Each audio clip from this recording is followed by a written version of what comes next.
जम्मू के कठुआ में आर्मी की ड्रेस में घुसे 3 आतंकी 4 लोगों को गोली मारकर हुए फरार। तीनों आतंकी एक गाड़ी में हुए फरार। 4 लोगों को गोली मारने के बाद मौके से फरार हुए आतंकी पंजाब की ओर भागे हैं या कहीं और, इस बात की अभी तक पुष्टि नहीं हो पाई है। चारों लोगों को अस्पताल में कराया गया भर्ती। आर्मी की ड्रेस में आतंकियों ने की कायराना हरकत। 4 लोगों में से एक की इलाज के दौरान हुई मौत। बाकी घायल लोगों को जम्मू मेडिकल हॉस्पिटल में किया गया शिफ्ट। बीजेपी के भारत विजय अभियान का तीसरा दिन आज। मध्य प्रदेश और छत्तीसगढ़ में नरेंद्र मोदी भरेंगे हुंकार। कई चुनावी सभाओं को करेंगे संबोधित। पहले मध्य प्रदेश में गूंजेगा नमो राग। प्रदेश के नक्सल प्रभावित जिलों मंडला और बालाघाट पर चुनावी रैली करेंगे मोदी। मोदी के साथ मौजूद रहेंगे मुख्यमंत्री शिवराज सिंह चौहान। मध्य प्रदेश के मंडला में बीजेपी उम्मीदवार फग्गन सिंह कुलस्ते के लिए वोट मांगेंगे मोदी। तेंदुपत्ता मजदूर महिलाओं से राहुल गांधी के संवाद का भी दे सकते हैं मोदी जवाब। मध्य प्रदेश में चुनावी हुंकार भरने के बाद छत्तीसगढ़ पहुंचेंगे नरेंद्र मोदी। छत्तीसगढ़ के घोर नक्सल प्रभावित बस्तर में करेंगे चुनावी रैली। वीवीआईपी रैली को देखते हुए सुरक्षा व्यवस्था के मोर्चे पर पुलिस प्रशासन हुआ चाक चौबंद। मोदी की रैली के लिए सुरक्षा के पुख्ता इंतजाम। नरेंद्र मोदी की भारत विजय रैली अभियान का गुरुवार को था दूसरा दिन। झारखंड और बिहार में बीजेपी के पीएम उम्मीदवार नरेंद्र मोदी ने भरी हुंकार। झारखंड के लोहरदगा और चतरा में नरेंद्र मोदी ने रैली को किया संबोधित। बिहार के सासाराम और गया में भी हुए जनता से रूबरू। बिहार पहुंचे नरेंद्र मोदी ने सुशासन बाबू यानी नीतीश कुमार पर बोला जोरदार हमला। कहा बिहार की कानून व्यवस्था बहुत खराब, विकास के मामले में बिहार बहुत पीछे। नरेंद्र मोदी के आरोपों को बिहार के सीएम नीतीश कुमार ने बताया बेबुनियाद। हर हर मोदी के नारे को लेकर नीतीश ने मोदी पर किया तीखा वार। नीतीश कुमार ने नरेंद्र मोदी पर ली चुटकी। पहले राम जी को भाजपा का सक्रिय सदस्य बनाया, कहता था राम लला हम मंदिर बनाएंगे। नारा लगाते थे लोग, राम लला हम आएंगे मंदिर वहीं बनाएंगे। बिहार के गया में नरेंद्र मोदी को देखने के लिए भीड़ हुई बेलगाम। पुलिस ने किया लाठीचार्ज।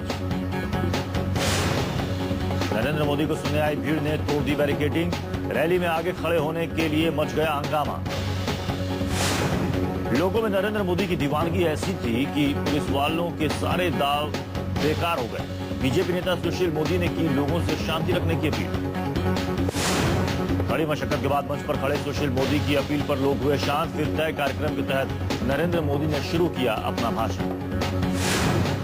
गया के मंच से नरेंद्र मोदी ने साधा विपक्षियों पर निशाना। बिहार के मुख्यमंत्री नीतीश कुमार पर खूब बरसे मोदी। बनारस में मोदी के खिलाफ कांग्रेस को अब भी उम्मीदवार की तलाश। कांग्रेस ने कहा 1-2 दिन में होगा उम्मीदवार के नाम का खुलासा।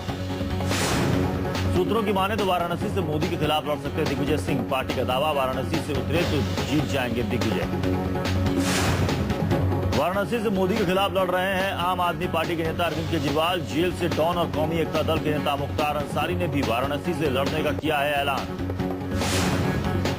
डॉन मुख्तार अंसारी के ऐलान के बाद वाराणसी से दिलचस्प हुआ मुकाबला। दिग्विजय सिंह के अलावा कांग्रेस नेता आनंद शर्मा ने भी मोदी के खिलाफ लड़ने की जाहिर की थी इच्छा। तुकबंदी के चक्कर में मोदी की फिसली जुबान। झारखंड के लोहरदगा में 16वीं की बजाय 14वीं लोकसभा के लिए मांगे वोट। समर्थक के कहने पर सुधारी गलती। कांग्रेस उपाध्यक्ष राहुल गांधी आज मध्य प्रदेश और महाराष्ट्र का करेंगे दौरा। महाराष्ट्र के गढ़चिरौली और वर्धा में करेंगे रैली को संबोधित। महाराष्ट्र के बाद मध्य प्रदेश के सतना में राहुल करेंगे जनसभा को संबोधित। दोपहर 3:30 बजे बीटीआई ग्राउंड में होगी राहुल की रैली। राहुल गांधी सतना में अर्जुन सिंह के बेटे अजय सिंह के समर्थन में रैली को करेंगे संबोधित। अजय सिंह के लिए मांगेंगे वोट।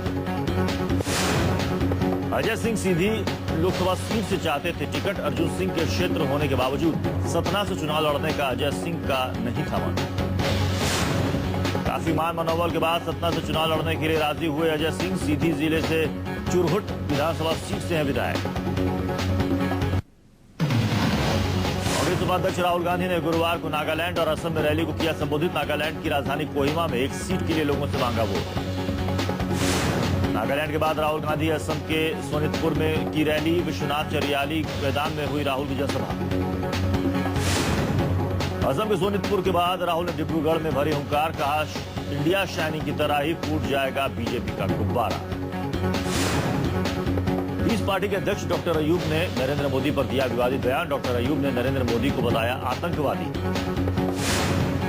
यूपी के गोंडा पहुंचे डॉक्टर अयूब ने कहा कि अगर यूपी में पीस पार्टी को मिली 70 सीटें तो मोदी और मुलायम का पूरा खानदान जेल में होगा। आप संयोजक अरविंद केजरीवाल की बढ़ सकती है मुश्किलें। हाईकोर्ट ने कबूल की केजरीवाल के खिलाफ दायर जनहित याचिका। 3 अप्रैल को होगी याचिका पर सुनवाई। आप नेता अरविंद केजरीवाल के खिलाफ याचिका में झूठ बोलने, लोगों से विश्वासघात करने के लगाए गए हैं आरोप। संत सनातन धर्म वैदिक गुरुकुल नाम के चैरिटेबल ट्रस्ट ने दायर की है केजरीवाल के खिलाफ याचिका। ट्रस्ट मुंबई में चल रहा है केजरीवाल के खिलाफ जन जागरण अभियान। याचिकाकर्ता ने अरविंद केजरीवाल पर लगाए अन्ना हजारे को धोखा देने के आरोप। कहा दिल्ली में सरकार बनाई और जनता को गुमराह कर भागे केजरीवाल। याचिकाकर्ता का दावा कभी थे आप संयोजक अरविंद केजरीवाल से ताल्लुकात। कहा चाहता हूं दिल्ली की तरह महाराष्ट्र के लोगों के साथ विश्वासघात नहीं कर पाए केजरीवाल।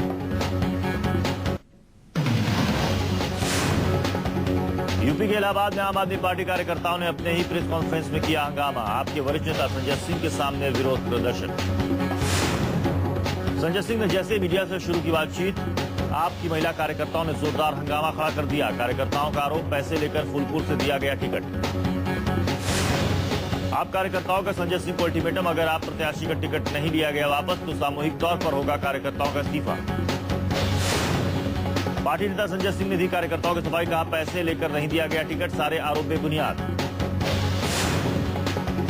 चुनाव से पहले आप नेताओं को अपने ही कार्यकर्ताओं से होना पड़ रहा है दो चार। गुड़गांव के नाराज 250 कार्यकर्ताओं ने भी दे दिया था इस्तीफा। बीजेपी के राष्ट्रीय अध्यक्ष राजनाथ सिंह पूर्व प्रधानमंत्री अटल बिहारी वाजपेयी के भरोसे पार लगाना चाहते हैं नैया। कहा आज भी महीने में 2 बार छूता हूं अटल बिहारी वाजपेयी के पैर। जब तक महीने में 2 बार 3 बार स्वयं जाकर उनका चरण स्पर्श करके आशीर्वाद।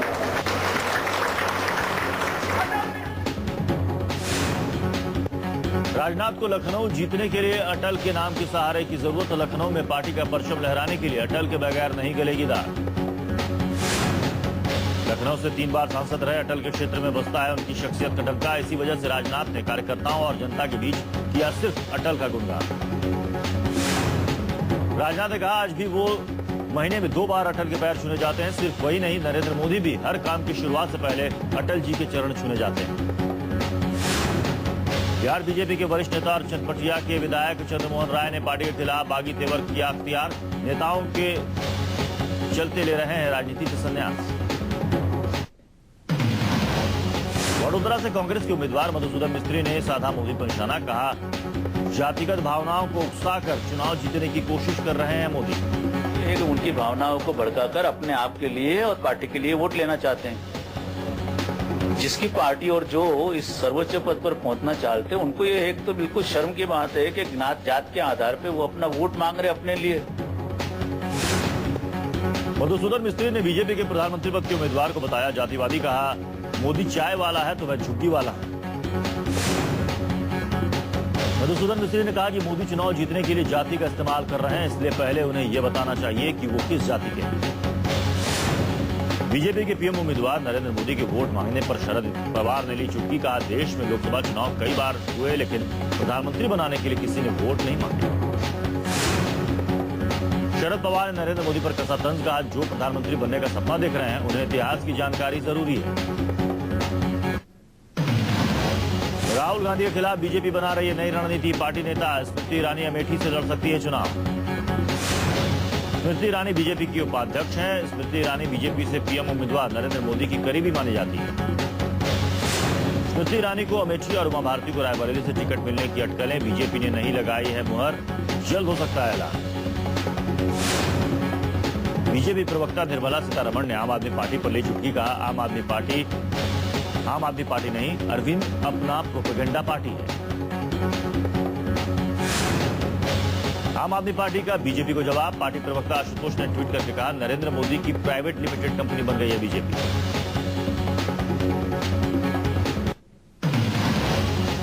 आम आदमी पार्टी नेता और नॉर्थ ईस्ट मुंबई से प्रत्याशी मेधा पाटकर ने कांग्रेस मैनिफेस्टो पर साधा निशाना। कहा नई बोतल में पुरानी शराब दे रही है कांग्रेस। मेधा पाटकर ने कहा कि पिछले 3 चुनाव में कांग्रेस का एक ही एजेंडा है, मैनिफेस्टो में सब कुछ झूठ का पुलिंदा है, कांग्रेस सरकार में कुछ भी नहीं बदला। नोएडा से कांग्रेस प्रत्याशी रमेश चंद्र तोमर ने तोड़ी आचार संहिता, 300 रुपए देकर एक नाबालिग बच्चे को टोपी लगाकर प्रचार के लिए बैठाया।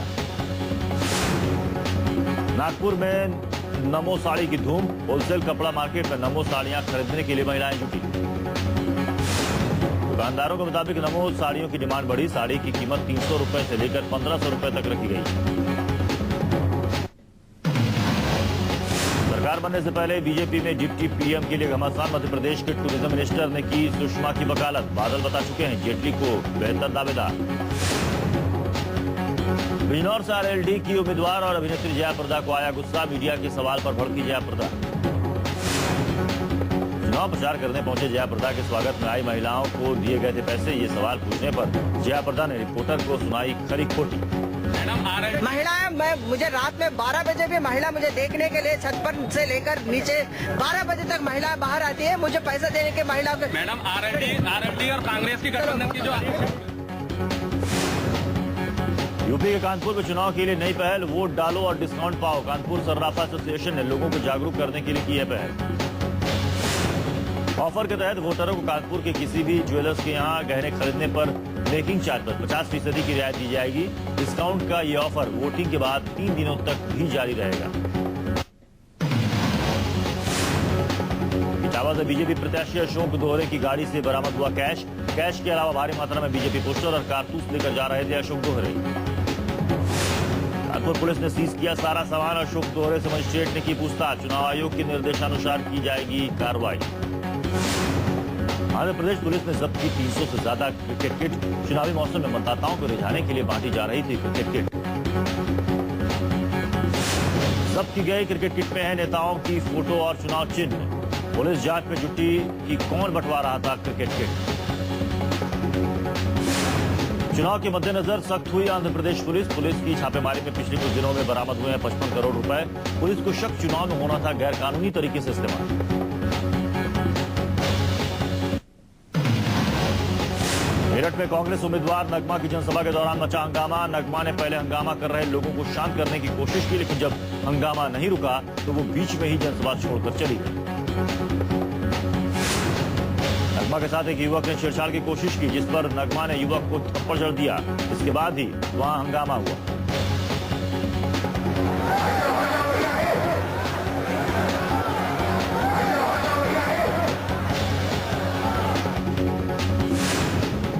मेरठ में थाना दिल्ली गेट के जलीगोठी इलाके में थी नगमा की जनसभा। नगमा को देखने और सुनने के लिए लोगों की भारी भीड़ जमा थी। नगमा को देखने के लिए इतने लोग जमा हुए थे कि भीड़ में ही नगमा फंस गई, जिसके बाद नगमा के साथ कुछ लोगों ने बदसलूकी की। नगमा ने बदतमीजी करने वाले युवक को चांटा जड़ दिया, जिसके बाद नगमा के ऊपर कुर्सी भी फेंकी गई।